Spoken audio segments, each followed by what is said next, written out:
Eshima, votre magazine qui bat au rythme de l'actualité. Retrouvez la nouvelle édition. Exclusivité, évaluation du processus électoral 2018, mission accomplie pour Corneille Nangaa. Le président de la centrale électorale était devant les élus du peuple pour présenter le rapport général du processus électoral qui a conduit à la mise en place des institutions. Un aperçu panoramique, mais aussi un compte-rendu complet de tous les processus électoraux. Désigné par un consensus des confessions religieuses, Corneille Nangaa Yobeluo hérite de l'institution qualifiée de la plus controversée dans l'opinion nationale qu'internationale. Jouissant d'une expérience en matière électorale de près de 20 ans, dont plus de la moitié passée au sein de la centrale électorale congolaise, Corneille Nangaa Yobeluo présentait inéluctablement les profils idéaux pour diriger la CENI. La révolution de la machine à voter, une innovation qui a permis l'organisation inédite et la fiabilisation des résultats des scrutins directs combinés présidentiels, législatifs nationaux et provinciaux de décembre 2018. Aujourd'hui, personne n'en dédie le bon fonctionnement. Corneille Nangaa est considéré aujourd'hui comme acteur majeur de l'alternance. Focus économie. En vue de faciliter la traçabilité, de lutter contre la fraude et la corruption, la Direction générale des impôts, DGI, numérise la procédure de déclaration et paiement d'impôts. Sonas, Bonieme Ekofo soutient le leadership féminin au sein de son entreprise. Découverte. Après 3 décennies dans le travail législatif, Christophe Lutundula intègre l'exécutif national. Zoom sur la gratuité de l'enseignement primaire, qu'en restait-il? À lire également les alliances, atouts et faiblesses de la politique en RDC. Zlekaf, que gagnerait la RDC? CPI, l'illusion d'une justice internationale équitable. Culture, Mwanankazi, un statut familial particulier. Retrouvez l'intégralité du magazine Eshima dans les kiosques. Eshima Magazine, un nouveau standard d'information. Bonjour, bonsoir, ça dépend de l'ère à laquelle vous nous suivez. De partout dans le monde entier, bienvenue dans votre émission Mokolomo Lelo, Actu Analyse. Je vous ai promis la fois dernière que nous serons là toujours pour vous informer par rapport aux différentes actualités de notre pays, spécialement état de siège. Vous donner les comptes rendus. Il y a Makamalam Oiko Salama na état de siège dans la ville, dans la province de Ituri, puis dans la province de Nord Kivu, dans mon Mokolomo Lelo, et spécialement dans ces derniers temps, si mon état de siège est aussi là, Ngai Tonto Armand Umbilay, dans la chaîne Oyo Babenga, Rimer de Kinshasa, émission Basangwa Congo, spécialement Actu Analyse Mokolomo Lelo, trouver qui te défendre les diabolisation, campagne, il y a diabolisation contre état de siège au Mokonzambo a décrété pour nous aussi sa insécurité dans l'Est et dans Bisso. Bango ba médium sur la campagne de diabolisation pour informer ma B ko ba keton makambo ko simbate ezali droit violation de l'homme côté ko makambo boye biso lo ba ki ke notre engagement wana 100 euros 100 francs congolais to défendre mboka na biso to pe sa positivité to informer ba to sir o izo ko tambola on a marre ko informer ba to ke no izo ko tambola te mais to informer ba to informer bino ke no ni ne ko tambola ni ne ko sala malamu mingi kuna FRDC to pe sa ba maboko. Na la possibilité, il y a mbongo te possibilité, il y a moyens financiers makasite pour soutenir FRDC, mais intelligence top formation au la zone université et pesinga na makasi wana ya ko sala ya en sorte que non na soutenir FRDC na moke o na yebeli na moke o na tangela kelasi na informer pour na pesa maboko pour na soutenir bango. Voilà pourquoi l'engagement ko informer bino sur la positivité état de siège na est mboka na biso. Alors vanda calme à la concentrer Mokolomo informé bino na thème les grandes réalisations de l'FRDC. Il y a depuis 17 jours, c'est-à-dire que notre état de siège est lancé il y a 17 jours déjà, donc depuis les 5 mai, les 6 mai plutôt, nous sommes les 21 mai, c'est-à-dire jour pour jour, 17 jours déjà au état de siège, et si ils ont continué toujours à évoluer, bah résultat ils allaient nini vraiment bilan pour nous est grand positif. Pourquoi? Parce que Arma yoye plus information la positivité la positivité. Botika une grande réalisation au FRDC et ça déjà na mboka na biso que malembe l'autre fabrique ngai Arma trop rapide qui ni mbangu mingi mais le vraiment avec coaching et Chilombo na c'est bino le malembe mokolo lelo to qui na calmement boyoka nini oyo FRDC ici a réalisé depuis 17 jours na est na biso. Mais avant on a informé bino que non moko les 31 mai aux ali procès 100 jours et zongi les sous Bango zongi les sous nzambe na ngai à l'appel avec Vital Kamere donc ko inda les 31 mai au ba confirmer. Donc tozala wana pour informer bino ceux qui va permettre de tout filmer en appel wana tozala wana procès ya ndeko akufa ki Delphin Kaimbi ezaki na garnison ya président central Makala donc ils ont toujours ko évoluer. Tout informer bino sur la musique l'artiste musicien Innocent Baloume est dans les collimateurs de la justice. Dans un avis de recherche lancé contre lui parvenir à la rédaction de Rémière de Kinshasa, le parquet des grandes instances de Kinshasa m'a dit que l'intéressé est poursuivi des chefs de la contrefaçon et refus de comparaître fait prévu et puni par l'article 88 et 93 de la loi régissant propriété, industrie et 15 du code pénal principal. En croire le procureur général de la République Adel Nzundu Senga qui signe cet avis de recherche de ces jeunes artistes serait en fuite. Donc Innocent Baloume mais il paraît à la contrefaçon, bon, contrefaçon de la frappeur, azanani bon, tout éviter tout confirmer en côté, bazo lukai, paraît batine la convocation plusieurs reprises, mais il ne soit pas loup, mais à tout cas qu'on s'est présenté, on va lancer avis des recherches, maintenant on a avis des recherches pour lancer, il ne soit pas loup, mais pendant qu'il est innocent, azanani na résidence bien reconnue na Kinshasa, beaucoup de lukai, botine de convocation à qui était. Donc c'est les mandats à mener. Botineli militaire, tout le militaire, agent de l'autre, par licencié, que nous rejoignons, qui n'a pas rejoint un mandat à mener. Par exemple, l'adresse, qu'on lance la vie des recherches, il paraît comme si, ils ont apparaître comme si, il y a un problème en cas de justice. Donc, on a les dossiers qui entrent, il y a moins d'informations pour aller actuer analyse mon colomo lelo pour ça analyser pas na bino kuna et ça un problème là grand to éviter donc il y a si ma des dossiers où il nous ça va lumer to éviter bon que tu vois ya mboko sama mon colomo lelo bakanga qui il paraît selon commandant Iso on a les proches na ya lobi que no bakangi te pour makambuya Félix Tshisekedi ngene ko mense Félix Tshisekedi na Paris si c'est quoi non bakangi parce que balatsela kai lettre moko boyina commandant Iso la campagne mususu que non bakuka jamais ko na Paris. Na parité, on a parité pour amener ça à l'époque, en 2015, il ne fallait pas aller à Paris, alors qu'il y a beaucoup de gens qui ont kangié pour nous voir que nos lettres, mais comme on a ici le que non, lettres, on a beaucoup de gens qui ont angoté, mais on a ébi ango, batinda bango ango, il y a un ango, côté recours na bango, mais beaucoup de gens qui ont lettres, on a été. Donc, de affaire à suivre, ce qui beaucoup de gens qui ont paré, les get mana lobby que non, tout dépend vers eux, extradier, beaucoup de gens à Congo, beaucoup de gens à Congo. Et oui, bon, on n'est pas là. Restez branchés, scotchés. Tobandi Suko Makambango. Les grandes réalisations des FARDC depuis 17 jours état de siège. 1. Tobandi directement na Makambo Kolekana état de siège en Bokana Bisso. Tiro Sabino Keno. Sunti Seninga. Les longs temps Combo les Makambo Belé. Président de l'Assemblée provinciale, il y a Nord Kivu.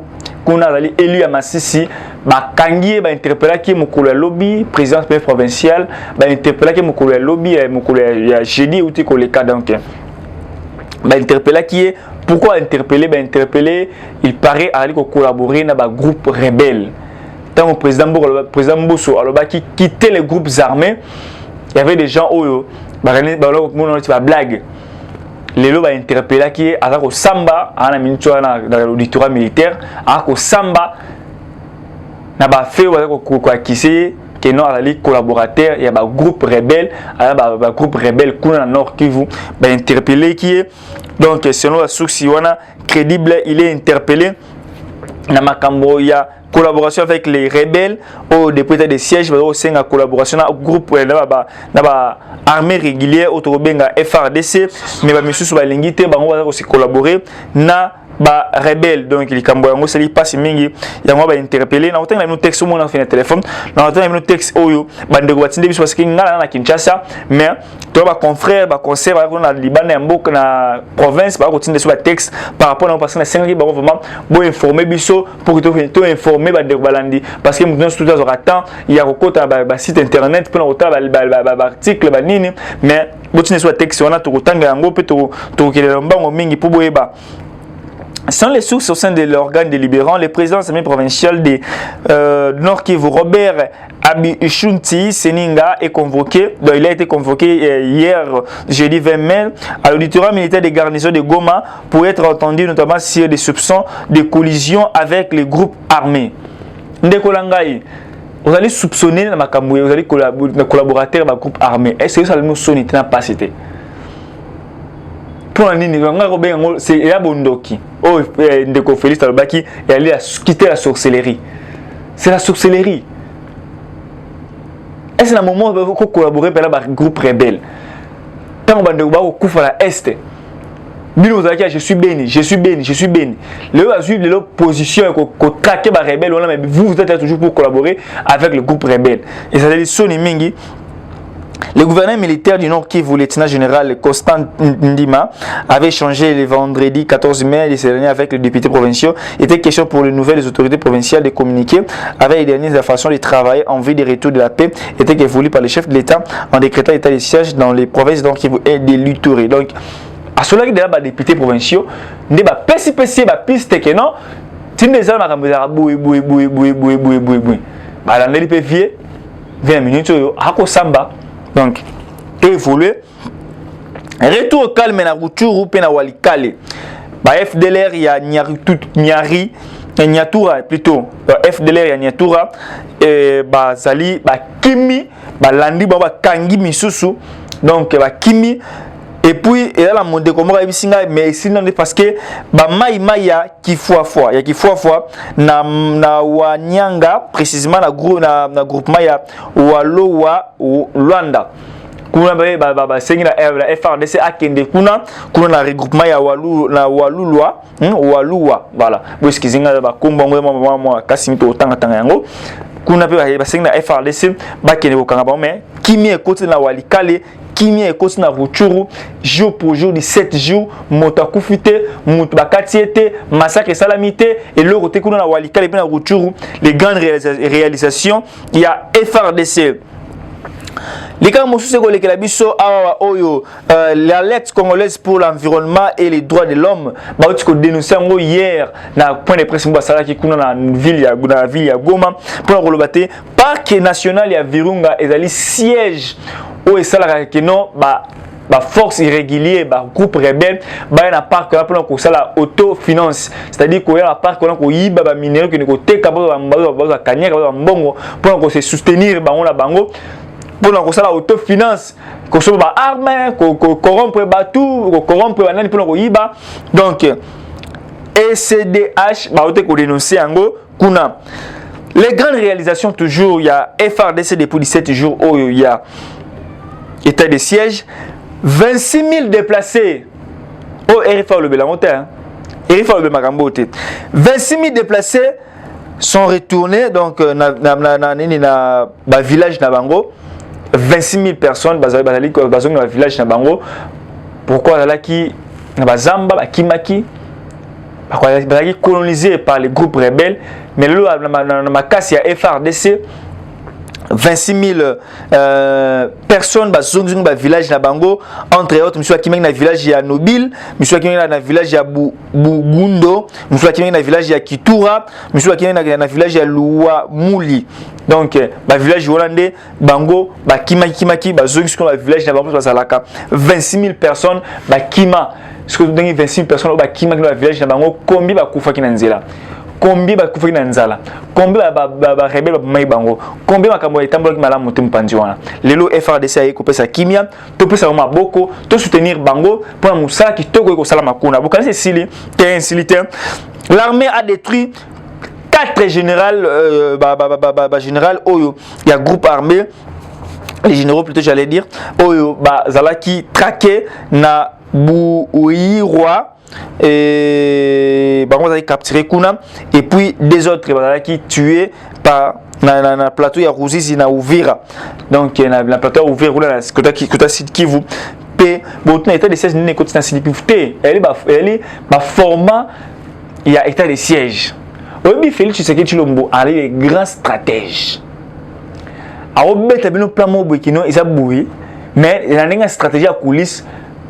Botunaki akeno on neni état de siège zakaka na Nord Kivu na Ituri ndeni botiki Sud Kivu teta siko bako kanga 4 généraux na côté na plateau ya Ruzizi kuna na Uvira.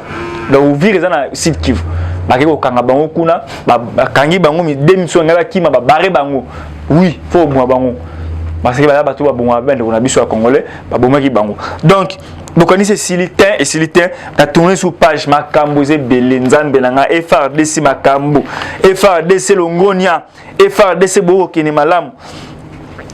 Les rebelles o ba benga na kombo ya kombo baba nani oh là là là là voilà les rebelles na kombo ya Mungujuga voilà na obé le longtemps ba kombo la bango dénoncé par le lieutenant Anthony Mwaluai. Voilà, Anthony, mais le lieutenant Anthony a dit porte-parole, il a fait des sangam bonakuna. Il a dénoncé que non, il y a des rebelles qui se camouflent dans la population. Les amis, chers frères, chers confrères, chers compatriotes, j'allais dire, mes amis, s'il vous plaît, natango oyo za tango ya collaborer na FRDC ba ko senga bino. Botika ko bomba ba rebelle. Bo dénoncer bango. Tango le ba biso que non. Ici on en a marre, Kinshasa ne fait rien, Kinshasa. Les loyaux, bah suite décision malamu pour éliminer, évacuer, éradiquer les FARDC. La population vous devez collaborer avec les forces régulières qui est les FARDC. Tant on va rebelle se camoufler dans la population, il faut dénoncer bango. Il y a la Kinshasa ah bah nous sommes dans la famille, il faut dénoncer bango. Pour dénoncer que non, il y a ceci, il y a cela, il y a bateau oyoyo, bateau ko sala mosala malamu te. Ils ont bateau oyoyo, bazali wana kaka pour se camoufler, bavandi kimia, base l'état de siège ici là, l'état de siège aussi daté. Tout ça 2025. État de siège, état de siège. Donc, les actions un mois ici li, baxi 2 semaines. Sur 2 semaines ici, baxi 2 semaines. Sur 2 semaines ici, toke nango ti élection. Parce qu'il faut que barrer ba rebelle wana. Donc il y a na kati na bangona na kati na babato ba se camoufler kuna 9 éléments ba neutraliser au ba kene ko trouver bangona ba famille na ta population ba mi koti lokola ba citoyen normal ba kangi bango 9 personnes neutralisées. Toujours na Beni ba kangi 11 crézes artisanaux au basala qui recrutés par ADF bakangi bango de basala ka musala ya kotumula ba minéraux kuna na Beni na ndenge ya maboko o ba minéraux ba tumula bango pona ko kiki ndaka na maboko ba rebelle ba ko kota na Rwanda leur premier producteur à coltan mais là informé Rwanda Kiti et Kiti pour des sièges oyo production zate et loko yo bimate loko ko tate kuna donc production Kiti basala la moté ba yi ba pas la biso ba kenda na kuna mais le production Kiti dans les FARDC a osala musala ba kitoko bokani c'est sili et silita boyebi ke ba crézer wana plutôt ba li bato moko mabe ba collaborer la ba ADF pona kubuma bandeko ba congolais. Selon le lieutenant Anthony Apesibila bi que non, il y a déjà 3000 morts au Bakufa il y a 5 ans par ko kufa na kuna na Beni. Collaboration toujours ba créer wana ba ko collaborer ba ADF pona ko buma bandeko ba bango po ngwa ke na ko chumula ba minéraux ba kabolana ba ADF ba rebelle. Esprit nini bozala ngo bandeko na ngai. Na préféré ko boma ndeko na ngai pona ba minéraux. Na préféré boma moto na boma moto ba minéraux. Makila mutu lezo ganga boko na congolais comme lokola mbisi lokola soso lokola nyama obomie pour os minéraux os appelle rien et vous ça passe bandeko ça lui passe voilà, tout évolue toujours. Ma camarade, on peut savoir information. RFI sur le RFI a repéré un côté. RFI aux là 5 personnes, 2 personnes dans la massacrer, dans la tuer, il y a à 6h, à 8h, à 10h, à 12h, à 13h, à 18h, à la information. 20 villages récupérés en Ituri. Ah! Information, quand on et pas bateau pour l'information. 20 villages récupérés. Nabaki mikolo yo ngai Armand Mumbilai na ko informer bino kaka na les bienfaits état de siège ne bileza ndenge nini boka ngabe mission enregistrer ngo 20 villages récupérés par les par les FARDC kuna la ville Ituri ba récupérer 20 villages état de siège bilan ngo depuis 17 jours ngo 20 villages récupérés dans Ituri. Na bala ko mutuna Jaba Manisa, mini gouverneur à Mondele. Ya ala clair, voilà. Ya Meti. Ba rappel Mondele ton Meti, ah Mondele. Jaba Manisa, gouverneur ya Ituri. Bilan na opesa nini? Tu vas ko destituer pour voilà ça msala la mté. Bilan za nini? Bilan na yo za nini? Ituri poché banarate. Rien ne marche à l'Ituri. Mais les loyo, le gouverneur militaire ba koti kuna kimi ekoti. Na solaki na komona Ituri ibisinga ndeko biso a mana ko tambola ti 20h. Ah! Donc quand on a 20h na Ituri, il y a un problème. Pourquoi? Parce que force de l'autre zakuna. État de siège hier, elle décision moko, ouais, elle décision moko, il y a courage au moment où Mboka Félix Tshisekedi azwaki. État de siège, je le vendis. Et puis, ils ont vendu ça par rapport. Il y a insécurité, s'il appelle sécurité, et quota. Na mboka na biso. Alors, la armée, bah, quota te. Vous déposez, bah, rejoindre bino, bah, laver bino esprit na formation, beaucoup utile dans la société. Bon, tu vas jamais intégrer l'armée. Si on intégrer l'armée, il faut que les gens aujourd'hui, si on a comme la mila, la mission de l'armée, aux assous, tu vas recruter quoi qu'on ait qu'on a soldat qu'on a té. Bah aujourd'hui, tu dis que tona, to yek boé qui bomango, aux formations la zui bah tindio na Congo central. Au ça qui armée qu'on a, faut que tu y éviter et l'augmenter au sécuriser population pension na qu'on a. Donc aux andés bongo. Merci beaucoup na Dieu de Tumanga. Dieu de Tumanga. Son père a été tué. Na est un beaucoup na biso pour la insécurité. L'autre faille bisinga bi mon frère sur les loyo na mon état de siège bat nini l'armée congolaise, l'armée régulière et faire des ça au sala musala qui tout comme penser est kuna la reconnaissance na mon ezeli ko la anniversaire il y a tata na ngai ndenge ba bomakai pour na insécurité est na biso pendant que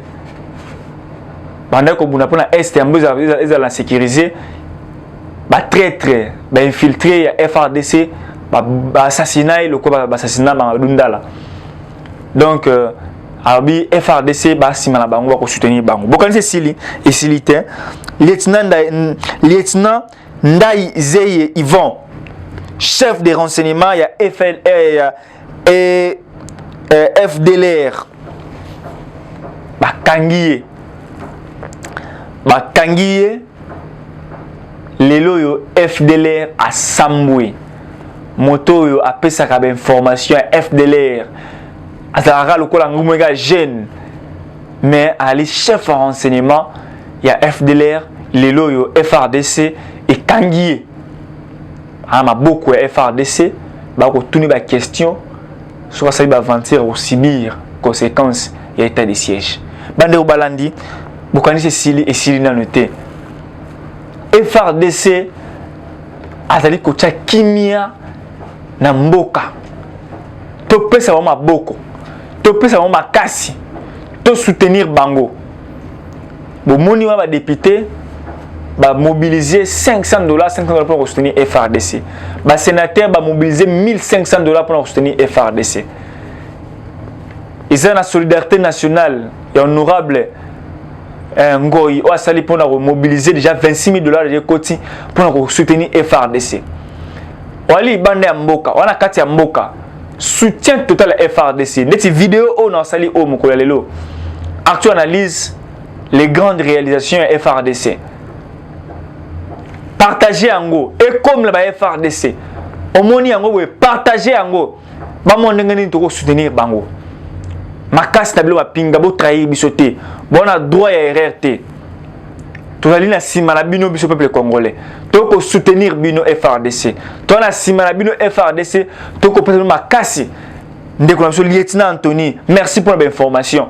Merci d'avoir informé biso. Merci d'avoir peut-être compte rendu. Ndengeni FRDC ils a ko évoluer. Ndengeni makambo FRDC ko ke liboso. Ndengeni FRDC a ko traquer ba rebelle. Kimi ko kota kuna. Mikolo malamu sa FRDC ko sala na est. Ba chaîne oboyo kakawana et aux chaînes internationales. Et nous les Français, trop de Français. Ils s'expriment en français. Ba kolo ba ngote. Ba kolo ba makambo positivité FRDC. Baba Olbaraka, ma B FRDC. Baba Olbaraka, non, massacre, violation de l'homme. Ah, bah, violer tel. Ah, bah, saliboy. Ah, bah, zongsi boy. Il y a malamu FRDC, bah, Olobaya ngote. Malamu état de siège, bah, Olobaya ngote. Voilà. Tout ce que ça a na information oyo, il y a Noël Tchani. Noël Tchani a proposé qu'il loue naïe pour na ko senga été. Avant à la Congolais, avant à la candidat président, il y a RDC, il faut des pères et des mères congolais. Z nationalité. Donc, et créer Mbutu, il connaît trop le Béléango, mais trop le Béléango, il y a rendez-vous dans député national, Oyo, Azali, parmi bateaux, Bako soutenir Loawana, na yende, to sur les Kamboyango. Il y a loi portant sur candidat pour être candidat, il faut aux nationalités congolaises des pères et des mères. Mais bateau continue à montrer que non, il y a une loi visée na bateau l'opposo, il y a une clair entre autres Moïse Katumbi. Or la probable candidat peut challenger si je peux m'abiser au Lubabon, il y a Félix Tshisekedi Tshilombo. Il est clair que Moïse est la candidat président 2023 sur l'élection aux Ala. Malgré l'union sacrée, mais la candidat, il y a Félix Tshisekedi dans l'anniversaire de l'année 2023, Babylon a visé. Mais il y a tout le monde encore. Moi, il y a bêté. On a contre loi tout ça, on analyse ensemble. Avant la candidat président, il faut aux la nationalité congolaise des pères et des mères. Avant la candidat président. Si vous avez un belge, tout français, tout anglais, tout américain, tout argentin, allemand et autres, anglais, asa mundele, bote mamouindo, bote métis, obimi, donc on métis. Si on métis, on va identifier facilement. Mais ce qui est que non, ton père, azali burundais. Ta mère congolaise et que bimo moyindo lokola ngai boy toko yeba yango ndenge nini toko identifier ndenge nini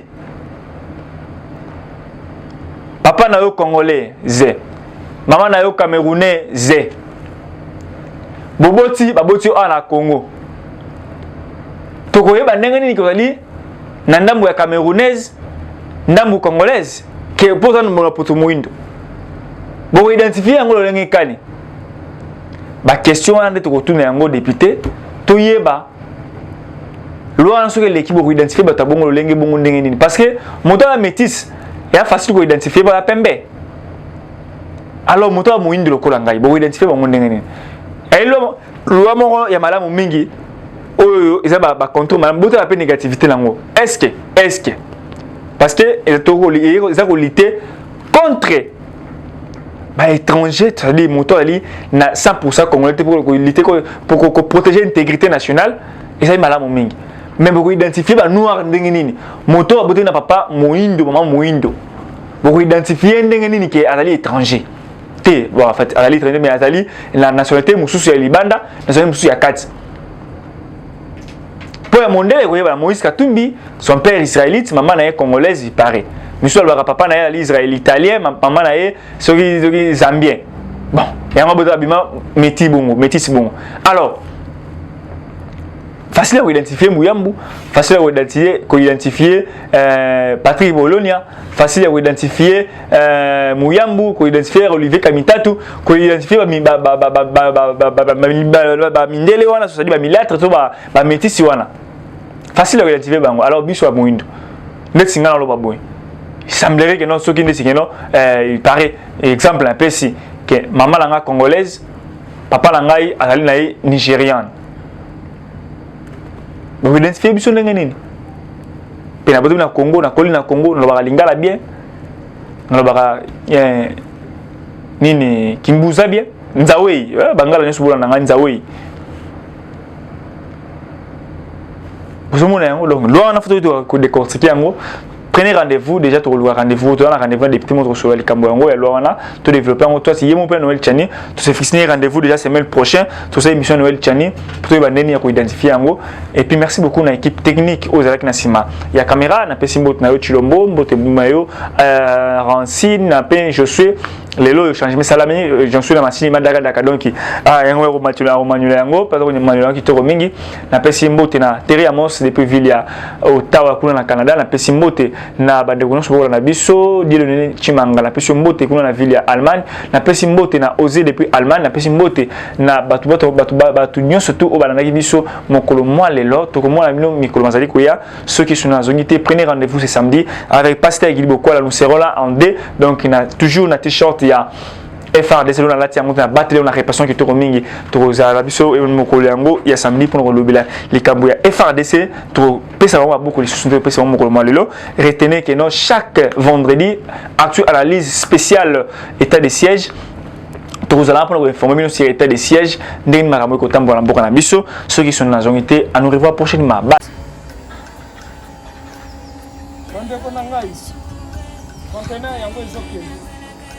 Le 26 mai, les conteneurs. Conteneur chaque mois. Donc, next ekozala le 26 mai. Olingo tinda velo. Mutuka. Lise aussi au Kani. Biloko tout, on met ma cannabis. Benga biso. Comme ça, toya, so même biloko tout tinda la Congo.